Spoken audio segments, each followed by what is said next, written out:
Buenas tardes, miembros del directorio del Inter-American Institute for Democracy, Carlos Sánchez Berzaín, director ejecutivo, Marcel Feró, director y miembro del Comité de Derechos Humanos, doctor Óscar Terán Terán, nuestro invitado de esta noche. Damas y caballeros, amigos presentes y a los internautas que nos siguen en este momento en las redes sociales, les damos la bienvenida a nombre de Inter-American Institute for Democracy a la presentación del libro del doctor Óscar Terán Terán, titulado Cambiar el clima de opinión para salir de la jaula totalitaria. La misión del Inter-American Institute for Democracy es difundir los principios y valores de libertad, derechos humanos, democracia e institucionalidad en el continente americano a través del debate de ideas, estudios académicos y la realización de proyectos locales que ayuden a mejorar la vida de la gente en los países americanos. Nuestro objetivo general es trabajar en la promoción de los valores de la libertad, derechos humanos, la democracia y la institucionalidad como fundamentales para alcanzar el bienestar de los ciudadanos de las Américas. Entre los proyectos del Instituto están desarrollar estudios académicos sobre los avances y retrocesos en los países del continente americano en materia de libertad, democracia e instituciones, publicaciones a través de su fondo editorial sobre la realidad latinoamericana, vinculado a los valores de libertad y democracia, impulsar los estudios y discusiones respecto a la participación, transparencia, integridad y participación ciudadana, entre otros como elementos constitutivos de la democracia. A continuación, le damos la bienvenida al doctor Marcel Feró, quien va a hacer la introducción al libro del doctor Terán.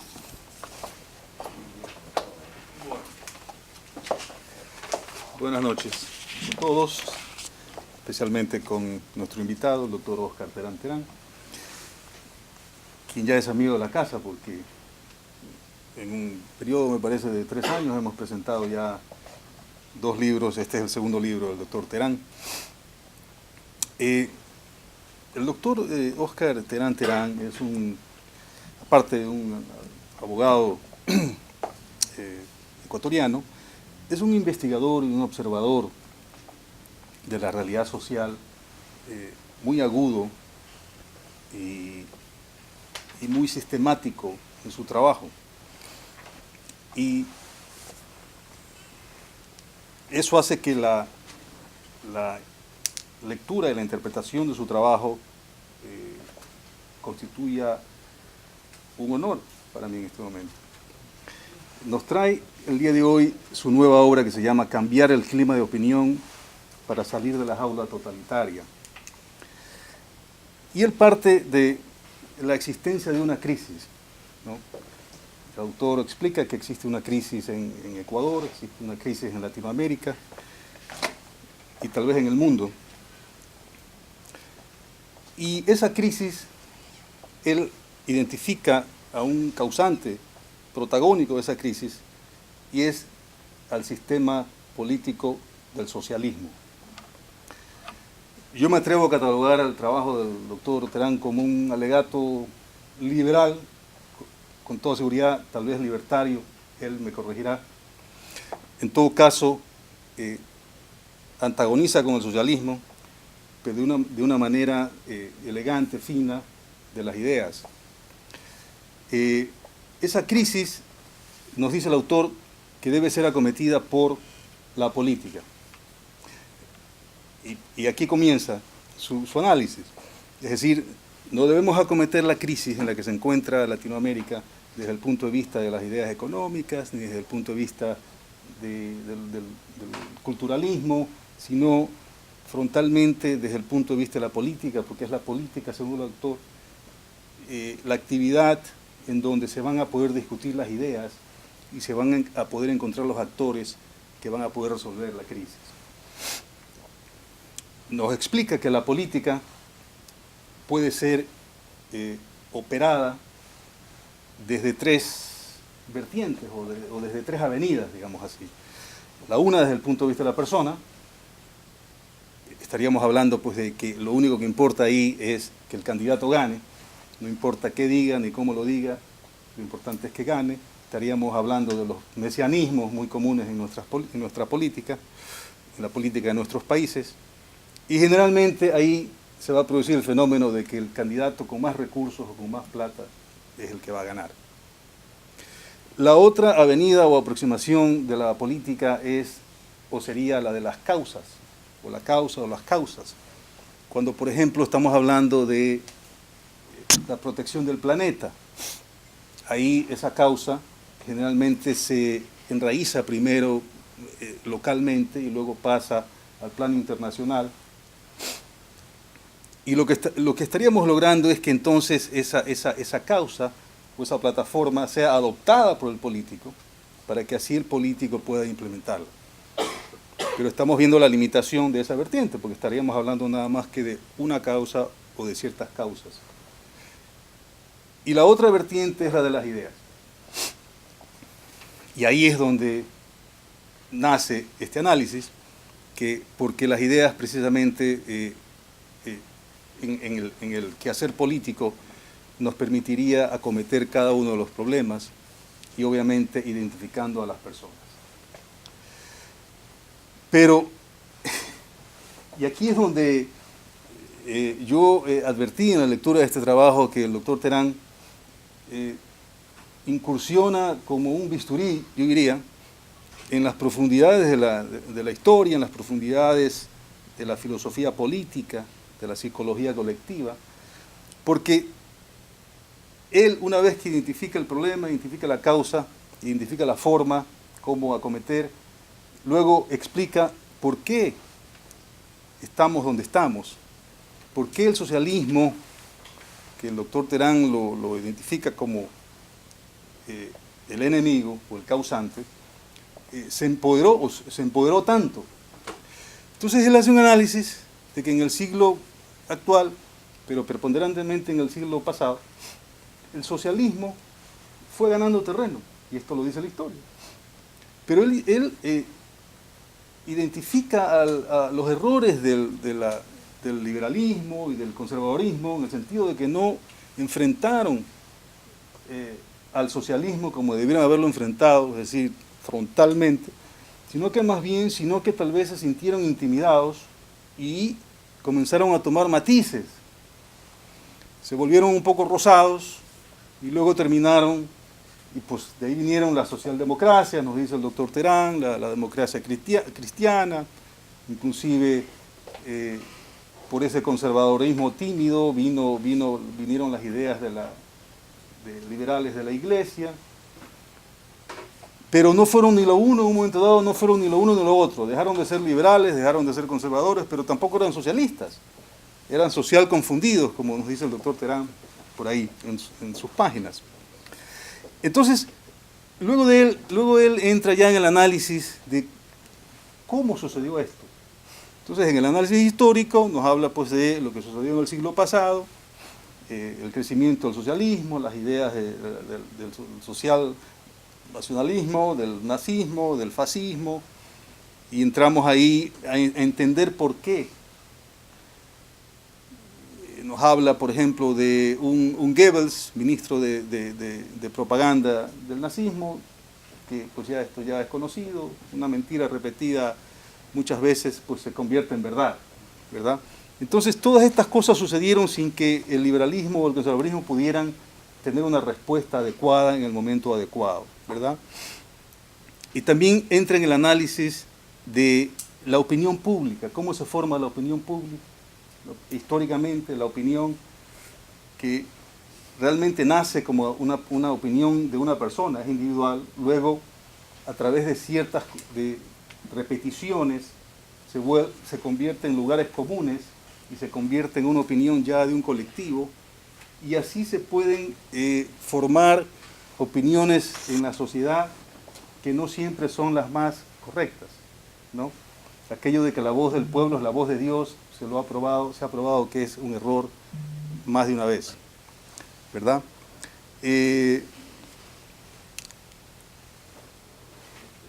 Hasta que finalmente, en cuanto al ya entrar al cambio de opinión, nos habla de la ventana de Overton, el doctor Terán. Esto es un método creado por Joseph Overton, un investigador social del siglo pasado, que estableció que cualquier enunciado, así sea el más extremo, puede llegar a convertirse en opinión pública, políticamente correcta, aceptada, siempre que se siga un proceso, ¿verdad? Y yo traía ahí específicamente el ejemplo que el doctor Terán pone en el libro, ya de un caso extremo, es obviamente fuera de la realidad, ¿verdad? Si es que la sociedad en un momento dado, por ejemplo, decide que el género masculino debe dejar de existir, pues que eso no hay problema, usando el método de Overton, en donde primero pues hay que enunciar el tema, ¿verdad? Luego hay que someterlo a un cierto consenso social, es decir, es un proceso, pero ya el primer paso de simplemente que alguien salga a decir que hay que eliminar el sexo masculino, el género masculino, ya lo pone en el tapete de las ideas, aunque sea la más descabellada, pero ya está, ya se comienza a discutir, más adelante vendrá un grupo influyente y dirá que sí, que efectivamente eso es una idea acertada, habrá dinero que permita la propagación de la idea, y llegará un momento, hay un proceso, está en el libro, en donde ya es una idea aceptada, y entonces ahí sí los políticos la agarran, porque sienten que es una idea popular, populista, que tiene arraigo popular. Y así entonces llegará el momento en que se puede convertir en ley el concepto de que hay que eliminar el género masculino, ¿verdad? Y esto, valga la oportunidad, comento que también es parte de la forma de escribir del doctor Terán, con cierto sarcasmo, con cierto humor, pero creo que es la forma adecuada de tratar estos temas. El análisis del doctor Terán es extenso, profundo, también nos trata de explicar por qué ciertos grupos de la sociedad, como los indígenas, las mujeres, los jóvenes, que son tan importantes, sin embargo, son como una energía desperdiciada, ¿no? En el caso de los indígenas, ellos que pueden ser como la carta de presentación de cualquier sociedad, porque son quienes pues, son los autóctonos del lugar, sin embargo que se pierden en temas de reivindicaciones históricas, etcétera, etcétera, etcétera, y pierden entonces su valor sustantivo, al punto de que, por ejemplo, en los Estados Unidos, los indígenas aquí tienen muchos derechos, les han sido reconocidos muchos derechos, de hecho manejan muchos negocios por ley, como los casinos, sin embargo, carecen de todo. ¿Por qué? Porque no se lo pueden autoproveer, ¿verdad? En el caso del tema de las mujeres que hace 100 años no hubiéramos soñado que las mujeres pudieran votar, que pudieran hacer ciertas actividades, ciertos trabajos que actualmente eso es común. Sin embargo, en opinión del doctor Terán, también el tema se ha convertido en una reivindicación de género y dejan ellas de ser protagonistas de la política como deberían serlo, y menciona inclusive el caso de mujeres icónicas en la política mundial del último siglo, como por ejemplo Indira Gandhi, Golda Meir, Margaret Thatcher, inclusive Angela Merkel, la actual canciller alemana. Y en el caso de los jóvenes, pues también el análisis un poco prosigue, es hasta risible en el sentido de qué le pasa a los jóvenes de ahora, ¿no? Jóvenes de ahora que tienen toda la información del mundo, que saben más que sus padres, ¿verdad? A diferencia de nuestra realidad, cuando nuestros padres sabían más que nosotros, por la experiencia, por lo que habían vivido actualmente, por los medios que se manejan, resulta que un joven tiene en realidad más información en el cerebro que sus padres. Sin embargo, de alguna manera también no se asientan, no asumen el rol que deberían tomar de guías en la sociedad en la que viven, sino que andan por ahí metidos en su burbuja, no se acoplan. Y finalmente suceden cosas como lo que sucedió en nuestros países en las últimas revueltas callejeras, en donde los jóvenes, especialmente en Chile y en Ecuador, salieron a destruir por destruir, y demostraron un estado de ignorancia y un estado de falta de conocimiento que nos dejó en shock a todo el mundo, porque pensábamos que la juventud estaba más preparada en nuestros países, y nos dimos cuenta que no. Ese es, en pocas palabras, el resumen del trabajo del doctor Terán. Es un trabajo, plantea muchas ideas, personalmente coincido con muchas, con unas pocas, no me suscribo a unos cuantos criterios del doctor Terán, pero sin embargo he disfrutado la lectura, he aprendido mucho y es más, me he quedado con ganas de más del doctor Terán, porque pienso que esta es definitivamente la forma de plantear estos temas, es decir, sin satanizar a nadie, sin tomar partido, ¿verdad? Es decir, siendo, antagonizando, sí, como en el caso de este estudio, que antagoniza frontalmente con el socialismo, pero buscando las causas y, consecuentemente, los remedios para que esto no vuelva a suceder. De tal forma que le agradezco, doctor, por su trabajo, lo felicito y espero que nos regale pronto otro trabajo, otro estudio de su parte. Muchas gracias.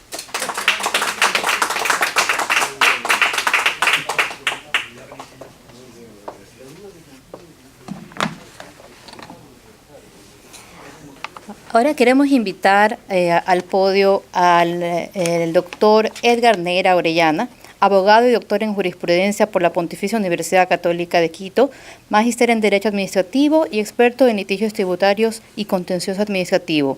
El doctor Neira es el autor del prólogo de este libro que nos va a leer en este momento y a comentar.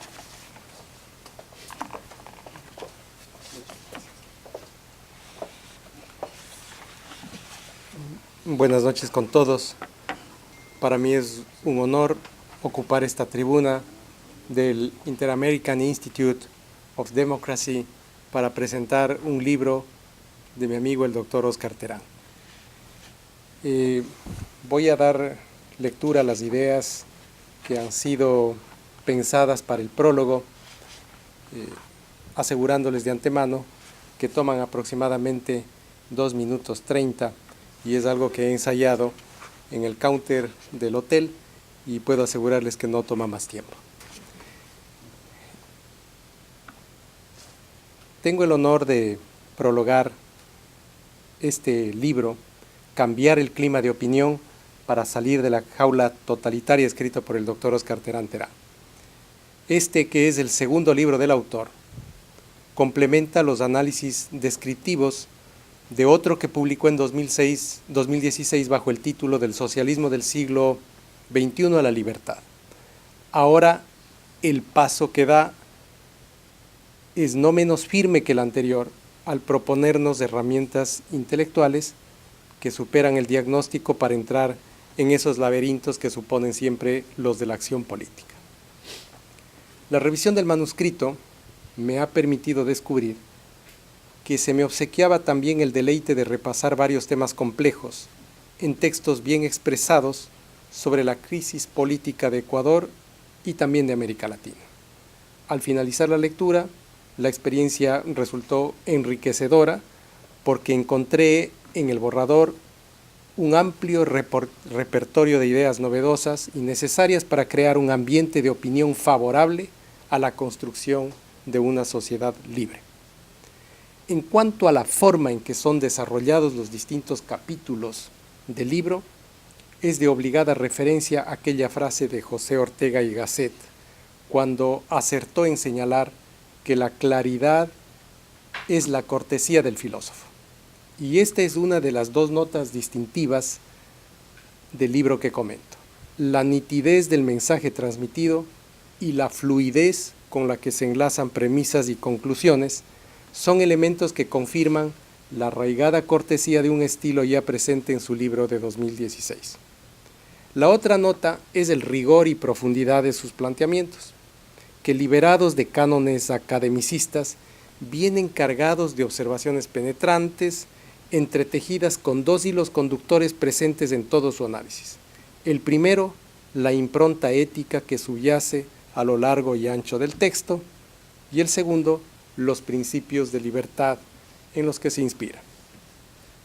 Desde sus primeras páginas el autor se encarga de trazar la ruta por la que recorrerán sus planteamientos. Al fijar los aspectos introductorios de su libro en 3 acápites titulados El motivo, ubicando el tema con un sugestivo diálogo de 24 preguntas y respuestas y una descripción de contenidos. nos recuerda la anécdota del empresario inglés Anthony Fisher, que solicitó a Friedrich Hayek que le asesorara en su candidatura para alcanzar un escaño en el Parlamento inglés. De este diálogo, en la que los lectores descubrirán cuál fue la respuesta de Hayek, brota la primera premisa del libro y a través de ella se nos muestra la importancia que tiene la difusión de ideas, especialmente de las ideas correctas. Y voy a acelerar un poquito el ritmo porque me he pasado de los 2 minutos. El análisis no se limita a formular un diagnóstico del ambiente de crisis y de desazón en que sobrevivimos ecuatorianos y latinoamericanos en general. Acierta en ir más allá, pues luego de denunciar la perversidad de nuestros regímenes tributarios, los controles burocráticos que ahogan iniciativas económicas, los abusos del poder y las formas aviesas que adopta la corrupción, nos revela cómo estos padecimientos nos arraigan cada vez más dentro de una jaula de la que difícilmente escaparemos si no advertimos, y aquí los propósitos los aportes más significativos del libro, si no advertimos la importancia que tienen las ideas y la acción política que cambie el enrarecido clima de opinión favorable al statu quo que nos oprime. Concluyo estas palabras subrayando que el libro refleja algunas cualidades de su autor. Óscar Terán Terán es un gran observador de la vida nacional, que ostenta el atributo infrecuente de anticiparse al hecho político y lleva siempre una vocación incombustible para defender con honradez las ideas de libertad. Tengo no solo el honor de haber escrito este prólogo, Óscar, sino también la seguridad de que sus lectores disfrutarán y aprenderán tanto de este libro como quien ha dirigido estas breves palabras que preceden a su intervención. Muchas gracias por su paciencia.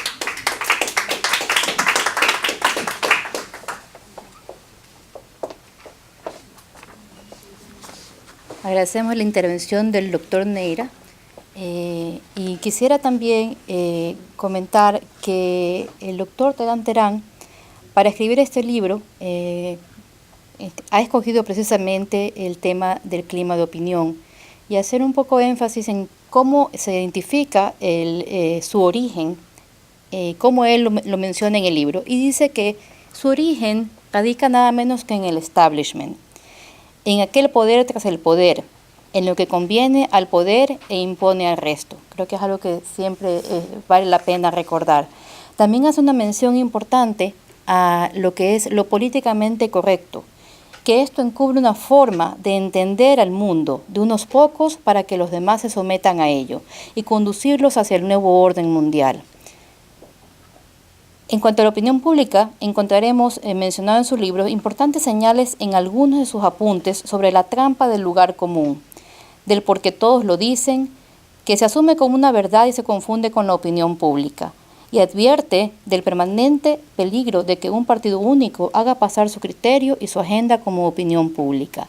Esas son algunas anotaciones que creo que son muy importantes tener en cuenta al leer el libro del doctor Terán. Este es el libro del cual estamos hablando, para que las personas que nos están viendo identifiquen la portada, ¿ya? Ahí a continuación damos paso a, en este momento, a las palabras del autor Óscar Terán Terán.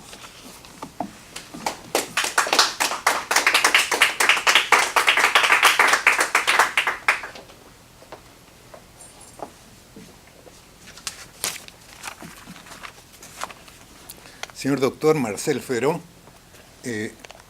miembro del directorio de este apreciado instituto, señor doctor Carlos Sánchez, director ejecutivo de este instituto, señoras y señores. Miami se ha convertido en la capital mundial de los latinoamericanos. Unos llegan por la necesidad que un exilio impone, otros por la satisfacción que un reencuentro permite, a hacer negocios o simplemente de turismo. Es una metrópoli construida en buena medida por cubanos primero y luego por varias otras nacionalidades que en busca del sueño americano llegaron y siguen llegando. El Instituto Interamericano de la Democracia, ente que nos ha convocado y reúne, cumple una magnífica labor desde el 2007. Se ha convertido en un faro que alumbra y orienta. Como alguien lo dijo, un faro, entre comillas, un faro no va por ahí corriendo por toda la isla, buscando un barco al cual salvar. Un faro se asegura de siempre seguir brillando y con su luz asegura a otros de siempre encontrar su camino. Cerrar comillas. El libro que hoy se presenta surgió después de analizar a fondo la realidad política en el Ecuador. Descubrir el problema no era difícil porque dolía mucho. El diagnóstico apareció cuando se detectaron las causas del mal. La prescripción ya es un poco más elaborada. El principal problema es que se hace política desde las personas y debe hacerse la política desde las ideas. Cuando se hace la política desde las personas, lo importante es el candidato, que tenga decisión de ser y sus recursos. La estructura la puede gestar o adquirir. En esta forma de hacer política, la elección es el momento culminante y ganarla es la única apuesta. Y para que esas elecciones tengan el resultado apetecido es necesario que se haya hecho lo que en toda campaña se hace: comités, marchas, desfiles, tarima, artistas, camisetas, bebidas, viandas, calendario, redes sociales, algún asunto que recoja la prensa sin descuidar la televisión. Esta campaña tiene como tema fundamental la vida del candidato y sus ofrecimientos, lo que hará o dejará de hacer para el bienestar nacional, lo que dará directamente a sus electores, especialmente a los pobres, y a sus partidarios. Se hace la política alrededor del candidato. Para él se buscan adhesiones. Esas adhesiones llegan a veces si tiene carisma. Si se sigue haciendo esta clase de política, es imposible que se llegue a otro lugar, distinto de aquel en el que ya estamos, oscuro y sin esperanza, que apesta a corrupción.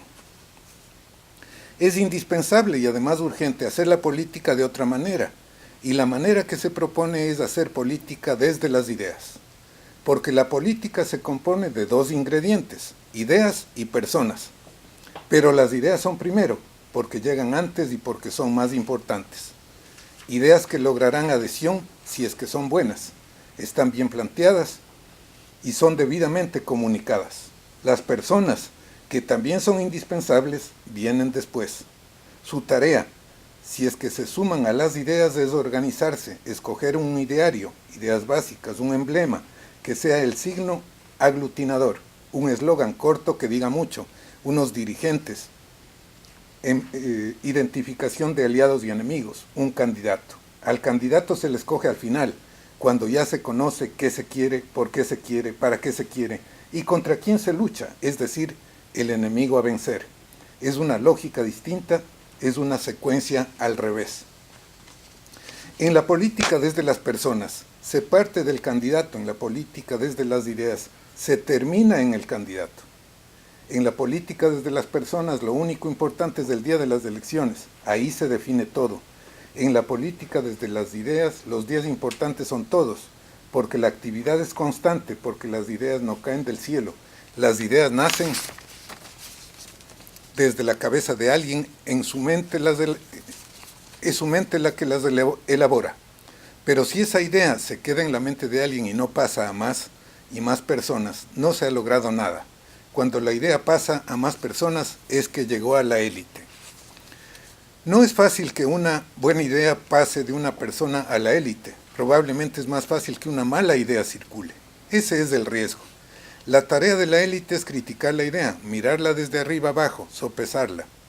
A veces la idea se queda dando vueltas en el universo y no llega a la Tierra. Cuando tiene éxito y pasa el análisis de la élite, aún no está lista para llegar a la política. Para que no quede la idea en la estratosfera, esperando su momento que quizá nunca llegue, es necesario que logre aterrizarla utilizando un vehículo, la opinión pública. Idea es el concepto que, de algo o de alguien, se tiene en la mente. Opinión es esa idea expresada. La opinión es privada. Alguien la elaboró y la expresó. Y para que esa opinión privada llegue a ser pública, debe seguir un proceso. De la opinión privada pasa a la opinión de unos pocos, de la opinión de pocos a la opinión de muchos, de la opinión de muchos a la opinión pública, que raramente será de todos casi con seguridad, habrá disidencia. La opinión pública debe ser atendida y entendida por los electores. No solo eso, debe ser sentida, anhelada, deseada. Si el asunto es difícil, se buscará que sea intuida, porque la política y razón son ideas, pero esas ideas deben emocionar, deben levantar el ánimo, devolver una esperanza, ser la causa de la lucha, motivo para vivir, aglutinar. Cuando se trata no solamente de una idea, sino de varias, se denomina clima de opinión. Es la opinión dominante sobre algún tema. El clima de opinión en la actualidad es muy favorable al cuidado de la naturaleza, pero a inicios del siglo XX y hasta su segunda mitad no era un tema que importaba. Depredar la naturaleza para el ser humano ha sido, desde el inicio de la humanidad, una necesidad para asegurar su propia subsistencia. Felizmente esto ya no es así, porque la ciencia y la tecnología ahora le permiten velar por su subsistencia y cuidar el medio ambiente.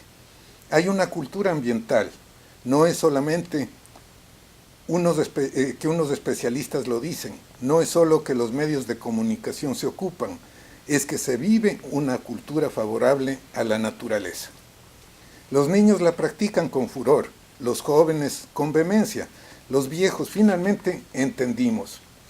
La ciencia se ocupó y se empezaron a limpiar los ríos, los mares, a reciclar basura, a sembrar árboles, a comercializar basura, plástico en carreteras. En fin, la contaminación en poco tiempo será tema del que se ocupen los libros de historia. Todo esto, que es maravilloso, ocurrió porque se produjo un cambio en el clima de opinión sobre la naturaleza. No siempre el cambio en el clima de opinión es un proceso tan largo como lo del cuidado de la naturaleza. A veces ocurre de golpe, por algún hecho inesperado, sorprendente, que causa mucho daño o amenaza causarlo. Para los Estados Unidos del 9/11, el ataque a las Torres Gemelas fue determinante para cambiar el clima de opinión. De tener a la libertad como máximo valor y preocupación permanente, el clima de opinión empezó a dar espacio a la seguridad. Y con la seguridad, al gobierno le han permitido licencia para que actúe de manera que antes jamás hubiera ocurrido. Lo de la naturaleza y el 9/11 son ejemplos de cambios de clima de opinión en general, sin diferenciación de personas, pero muchas veces el cambio en el clima de opinión está dirigido a un grupo específico. En este caso, habrá que descubrir la esencia de ese grupo y sus sensibilidades. A veces no se llega a la esencia porque se actúa desde el complejo, otras porque no hay el liderazgo adecuado, otras porque buscar les produce miedo. En el libro se trata este tema sobre indígenas, mujeres y jóvenes. Días atrás, para preparar este texto, entré a uno de los buscadores de Internet e indagué por acontecimientos del siglo XX. Encontré los 10 más importantes a criterio de una enciclopedia. Viaje del hombre a la luna, 2 guerras mundiales, descubrimiento de la penicilina, matanza en la plaza de Tiananmen, caída del muro de Berlín, clonación de la oveja Dolly, bombas atómicas en Hiroshima y Nagasaki, accidente de Chernóbil, triunfo electoral de Nelson Mandela, hundimiento del Titanic. Temas interesantes, pero no era lo que buscaba. Quería encontrar lo que constituye el proceso más importante del siglo XX, algo que ocurrió en ese siglo y que esperemos que jamás se repita. Es el socialismo, cuyas ideas empezaron a cambiar el clima de opinión en el siglo XIX y tuvieron ingrata aplicación en el siglo XX. Proletarios del mundo unidos, el grito de la Unión Soviética. Revivir la grandeza del Imperio Romano en Italia. Territorio para la raza aria en Alemania. En Estados Unidos, el New Deal. Todo era socialismo. Los conservadores se hicieron hacia lo social y los liberales socialdemócratas. Nadie dudaba que el futuro sería socialista. Muchas mentiras repetidas hasta el cansancio provocaron el convencimiento que el socialismo era el futuro y que era inevitable, porque era ciencia. Lucha de clases, dictadura del proletariado, hombre nuevo. Gentil, alegre, trabajador solidario. En lugar de eso, lo que se produjo es totalitarismo. Guerras, persecuciones, campos de concentración, hospitales ideológicos, hambre. 100 millones de muertos en tiempos de paz, es decir, sin contar con los muertos producidos por las dos guerras mundiales, lo que puede causar una idea equivocada, lo que causó ese cambio en el clima de opinión de la segunda mitad del siglo XIX. En la enciclopedia consultada encontré esto, comillas. En resumen, en 1991 la Unión Soviética, que era la superpotencia del bloque socialista, se derrumbó económica y territorialmente debido a las reformas perestroika llevadas a cabo por Mikhail Gorbachev. Puntos suspensivos, cerrar comillas. La verdad es que la URSS se había derrumbado antes de la llegada de Gorbachev al poder, obviamente antes de sus reformas. Él mismo se lamentaba que la causa del derrumbe fue la pérdida de la moral, entre comillas, la moral socialista. Ese impulso vital de los revolucionarios del 1917 y de los comunistas que les duró varias décadas. Esa moral socialista empezó a desfallecer cuando sus líderes y dirigentes, ante la realidad, empezaron a dudar de sí mismos y de su ideología, y empezaron a construir muros o cortinas de hierro para que los habitantes del paraíso socialista no escapen de él. Hay una caricatura que recorrió el mundo entero que ilustra con humor la esencia del problema. Se trata de un esforzado trabajador y de un jefe de los duros, de los que en realidad mandan, de un capataz. El trabajador dice, comillas, nosotros hacemos como que trabajamos, ellos hacen como que nos pagan, cerrar comillas. Así quedó de manifiesto para siempre el fracaso socialista dicho por un trabajador. Y esa moral socialista poco a poco se había desgranado hasta desaparecer, porque al decir de Gorbachev faltaba glasnost, es decir, transparencia. Si no había transparencia, lo que había es opacidad, y cuando hay opacidad lo que hay es corrupción. Por eso, por ser el socialismo un sistema ineficiente y corrupto, es que se derrumbó la Unión Soviética. Desde dentro, implosionó, ni por la perestroika, ni por Gorbachev. Esto como precisión histórica indispensable sobre las causas de la desaparición. Cuando se disolvió la Unión Soviética, muchos socialistas quedaron desocupados, desamparados y desorientados. Aquello que era el ideal de su vida no iba más, el dogma se esfumaba. La confesión de Gorbachev fue un dinamitazo, una demolición de magnitudes. Pero los más agudos, comenzando por Fidel Castro, se pusieron a pensar. Se sabe que la necesidad es la madre de la inventiva. Con la fértil imaginación de Castro y su acuciante necesidad, pensaron bastante. Una de las cosas que pensaron es que había que dar un giro al socialismo. Ya no había que atacar a la democracia burguesa que tanto despreciaban. Había que usarla hasta llegar al poder. Dejaban de lado la revolución para dar lugar a las elecciones. Eso implicaba una serie de cambios. Infiltrarse en la policía, Fuerzas Armadas, Iglesia Católica, partidos políticos, dirigir organizaciones indígenas y de mujeres, seguir en su trabajo con los jóvenes a través de la educación. Dejar un poco a Marx y Engels, releer a Gramsci y su marxismo cultural. Acabar con las instituciones y valores de la civilización occidental como requisito para que el socialismo sea posible. A los 10 años empezaron a cosechar frutos. Venezuela socialista bolivariana, con las reservas petroleras más grandes del mundo, un mar de recursos naturales, un líder histriónico trabajado tiempo atrás en la truculencia necesaria. Nacía Cubazuela. En los siguientes años cayeron otros países, la mayoría de Centro y Suramérica. Era el Foro de Sao Paulo en todo su esplendor, compuesto por guerrilleros, terroristas, partidos de extrema izquierda, hasta socialdemócratas para disimular. Mientras el socialismo pensaba, conservadores, liberales y unos pocos amantes de la libertad descansaban. Como la Guerra Fría había terminado, el debate ideológico ya no era necesario. Se había impuesto la sensatez. Socialismo nunca más. Merecían el descanso del guerrero. Error. El socialismo volvía a tomarse el poder electoralmente desde arriba para acabar con los valores burgueses y reelegirse por las buenas o por las mejores. En el siglo XXI, ha llegado al poder, desprovisto de la moral socialista, esa que imponía expropiaciones y autoridad. Llegaron con hambres atrasadas para enriquecerse y satisfacer gustos caros, gastando plata ajena, y lo que no alcanzan a gastar la guardan en lugares inconfesables. Por eso Carlos Sánchez Berzaín a este tipo de gobierno los califica con mucho acierto de dictaduras del castrochavismo. A un sistema fracasado que había provocado víctimas y generado éxodo de unos y hambre de otros, que era un cadáver, lo habían acicalado y rejuvenecido. Lo pusieron de nuevo en el imaginario político. Hay un método mediante el cual lo impensable, por absurdo, porque contraría las buenas costumbres o por el motivo que sea, se hace pensable. Una vez que alguien lo ha pensado, arrancan sus etapas, de lo absurdo a lo radical a lo aceptable, de lo aceptable a lo político, de lo político a lo legal.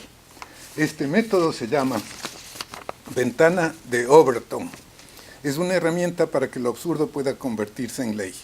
Leyes absurdas que están en vigencia, es posible que hayan seguido el método. Es necesario que se tome una decisión. Hacer la política de la buena, desde las ideas. Ese momento descubriremos que los principios de los padres fundadores, que dieron origen a este gran país, están vigentes. Pero si nadie los defiende, no tienen garantía de permanencia, porque están bajo amenaza, sus enemigos acechan. Son los derechos innatos, vida, libertad, búsqueda de la felicidad, que son universales, son para todos, sin excepción, y son gratuitos, nadie tiene que pagar por ellos. Son anteriores a cualquier Estado, ningún gobierno o asamblea los puede otorgar porque ya existen, pero puede amenazarlos o suprimirlos, como lo probaron los totalitarismos del siglo XX. La tarea legítima de los gobiernos es la protección de esos derechos. No es tarea de los gobiernos pretender la satisfacción de las necesidades, porque las necesidades son ilimitadas. De las necesidades tiene que ocuparse cada uno, empleando para ello su mente y el ejercicio de los derechos innatos. De las viudas y los huérfanos, de quienes han sufrido calamidad, se encargarán personas solidarias, voluntarios, mutualistas, entidades de socorro, de beneficencia, iglesias, asociaciones, clubes, cuidando el centavo porque tienen que rendir cuentas a quien dona el recurso. Así era la vida hasta el siglo XIX, en que el Estado metió mano, expolió, gasta entre la tercera parte y la mitad del Producto Interno Bruto de cada país. Un caso emblemático es el del empresario que hace donaciones generosas, que es Bill Gates, quien entre los años 1994 a 2017 ha donado 30.000 millones de dólares. Un año donó 11.000 millones de dólares. Estas donaciones son hechas después de pagar impuestos. Ofrece donar en vida la totalidad de su fortuna. Es que el capitalismo sirve para cubrir muchas necesidades de ricos, de pobres, los sueldos de la burocracia y aún para financiar al socialismo. Para terminar, quienes hayan estado atentos a esta presentación podrán coincidir con este resumen. Miami, que siga siendo capital, el instituto que siga siendo el faro, todos a empeñarnos en que la política se haga desde las ideas y no desde las personas, para que la democracia deje de ser un desfile de vanidades. Las ideas tienen poder y provocan los hechos políticos. Ortega y Gasset ya lo anunció. Las revoluciones se hicieron primero en las cabezas de la gente. Los derechos innatos están más vigentes que nunca porque están más amenazados que siempre. El siglo XX fue el del socialismo y el siglo XXI será el de la libertad, de las capacidades del ser humano, donde las relaciones sean voluntarias, los intercambios libres, porque la ciencia y la tecnología, es decir, la realidad, se ha impuesto sobre la ideología. Muchas gracias.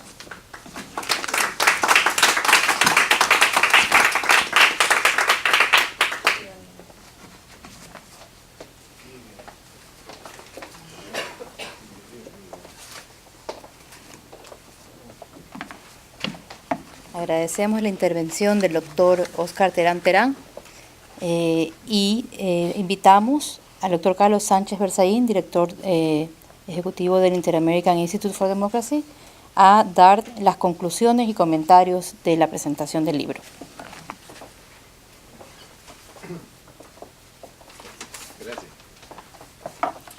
Buenas tardes, muchas gracias por su presencia. Gracias al doctor Óscar Terán Terán por haber escogido el Inter-American Institute for Democracy para la presentación de su segundo libro. Muchas gracias a los amigos que han llegado desde Ecuador junto con el autor para asistir a este acto. Un saludo especial a la gente que nos escucha a través del sistema de transmisión en directo y gracias al doctor Neira por el prólogo que ha presentado aquí. Como ustedes conocen, el Inter-American Institute for Democracy es una entidad pluralista. Eso representa que nosotros discutimos acá sobre ideas, sobre propuestas, fundados en los principios y valores en los que sí se asienta nuestra institución, que son la libertad, la democracia, el respeto a los derechos humanos, el respeto a los derechos fundamentales, y el derecho que, en consecuencia, tenemos todos los individuos de actuar en sociedad teniendo como único límite el derecho de los demás. Ese es el fundamento en base al cual nosotros creemos se pueden desarrollar y se deben desarrollar las sociedades libres. Lo que el doctor Terán nos plantea con su libro Cambiar el clima de opinión, con el subtítulo Para salir de la jaula totalitaria, es en verdad un análisis de filosofía política. Porque cuando él dice que hay que hacer política a partir de las ideas, desde las ideas, en lugar de hacer política desde las personas, y presenta el concepto de clima de opinión como aquel ambiente que se forma en el momento en que concurren varias ideas en una determinada situación, lo que él está planteando es pensar la política a partir de conceptos, a partir de principios, que una suerte de crisis sucesivas que han formado la crisis de la democracia del siglo XXI, sobre todo en las Américas, ha presentado. El libro del doctor Terán, a mí me parece que es un libro filosófico de reflexión al ambiente de crisis que vive nuestra región. Una crisis en la cual el siglo XXI, estos 20 años que hemos recorrido en este siglo, en lo que va del siglo, presenta crisis de democracia, crisis de instituciones, crisis de libertad y también crisis de ideas. Porque el establecimiento de los sistemas dictatoriales, de la mano de lo que se ha venido a llamar el socialismo del siglo XXI o lo que yo denomino las dictaduras del castrochavismo, ha planteado todas esas crisis generando sociedades que han sido puestas prácticamente en estado de indefensión real por procesos que a partir de acciones criminales han logrado consolidar la toma y la gestión absoluta del poder para hacer lo que hoy día vemos en Cuba, lo que vemos en Venezuela, lo que vemos en Nicaragua, lo que se presentaba en Bolivia y todavía subsiste, aunque ha salido el dictador en noviembre pasado, y lo que el Ecuador, el país del autor, ha vivido durante los 10 años de la gestión de Rafael Correa. Cuando yo leo y escucho al doctor Óscar Terán Terán hablar de que es importante hacer la política desde las ideas y no desde las personas, estoy viendo el reclamo de los ciudadanos al caudillismo, el reclamo de los ciudadanos a la perpetuación indefinida en el poder, el reclamo de los ciudadanos a la manipulación de las elecciones para fingir y simular democracia cuando en verdad lo que se está haciendo es una ficción estamos viendo la descripción de lo que se ha presentado en gran parte de América Latina en el siglo XXI como si fueran democracias cuando en verdad eran dictaduras simuladas, cuando en verdad se trataba de este castrochavismo, de este movimiento bolivariano, socialismo del siglo XXI, que se ha revestido con el rótulo ideológico, entre comillas, de socialismo. Yo coincido con las reflexiones del doctor Terán, pero lo que rehúso hacer es otorgarle al crimen organizado condición ideológica. Yo no creo que la organización castrochavista liderada por Cuba, que nace de la asociación de Castro y Chávez y que después, a través de la ruptura institucional, a través de la amenaza, del fraude electoral, del soborno, de repetitivos crímenes, toman el poder, alteran las constituciones, modifican el ordenamiento legales de países como el Ecuador, permanecen indefinidamente en el poder, establecen sucesiones plagadas de fraude y de falsificaciones, tengan ideología. Tratar de decir que la Venezuela de hoy día con Maduro o la de hace poco con Chávez, o sostener que la Cuba de los Castro tiene un fundamento ideológico, es otorgar un valor que no tienen esas organizaciones criminales. Porque aunque estemos en desacuerdo con los fundamentos del socialismo, lo que allá se ve no es la práctica de un ideario político, sino un conjunto de acciones de carácter criminal que tienen un solo objetivo, que es detentar indefinidamente el poder. Pero en medio de esa concepción y en medio de los análisis que podemos tener, el aporte sumamente importante que nos hace el doctor Terán es la mención precisamente a la jaula totalitaria. Cuando él lleva esta reflexión de cambiar el clima de opinión para hacer política desde las ideas y no desde las personas, lo está haciendo en el marco de lo que él mismo articula con lo que es una jaula totalitaria, o sea, en el marco de países con instituciones destrozadas, de países que están regulados por un conjunto de leyes infames, que en vez de ser leyes que defienden los derechos fundamentales, son más bien leyes que violan los derechos humanos y que están destinadas a la opresión y no a la libertad, de países como el Ecuador, de países como Bolivia, donde han caído los dictadores, ha desaparecido el liderazgo visible de lo que son estos regímenes totalitarios, pero se mantiene su sistema. Si algo hemos observado desde fuera, al Ecuador ha sido un extraordinario proceso de transición a partir del gobierno del presidente Lenín Moreno.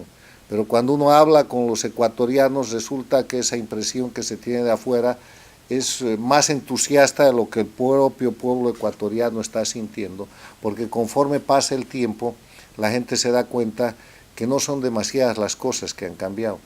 Aunque hay libertad de prensa, aunque hay un sistema de justicia que es un poco más abierto, aunque no haya persecución política, aunque no tienen que sufrir las sabatinas y una serie de actos de ejercicio del poder absoluto que tenía el dictador Correa, no hay el sentimiento de que se ha retornado al Estado de Derecho todavía, porque no existe una adecuada división e independencia de poderes y porque además los actores en determinados momentos representan más de lo mismo. Es algo por el estilo lo que está pasando de manera mucho más rápida en Bolivia, donde sostenemos que ha caído el dictador, pero no ha caído la dictadura, porque se ha ido el dictador, pero no hay Estado de Derecho. A diferencia del Ecuador, Bolivia todavía es un país con presos políticos, con cientos de exiliados políticos, con un sistema de justicia y un sistema fiscal todavía opresivo, y yo creo que ahí radica el valor del planteamiento del doctor Terán, en lo que va a venir en Venezuela, en lo que va a venir en Nicaragua, en lo que va a venir en Cuba, que tienen que liberarse, para que estos procesos de transición y el rescate de la institucionalidad, de la democracia y de la libertad, se ha hecho a partir de las ideas y no de las personas. Porque lo que de repente está faltando en estos procesos de transición para regresar a la normalidad Son más ideas y menos afán de tener, así sea temporalmente, el poder. Hacer planteamientos reales de lo que es el cambio frente a los largos años de irregularidad y de oprobio que han sufrido nuestros pueblos, y es ahí donde yo rescato el valor intrínseco y el valor objetivo del libro que nos ha traído el doctor Terán hoy día, que para mí, les reitero, y con esto termino, es un libro de filosofía política sobre el que hay que seguir reflexionando y sobre el que hay que discutir. Muchas gracias y felicidades.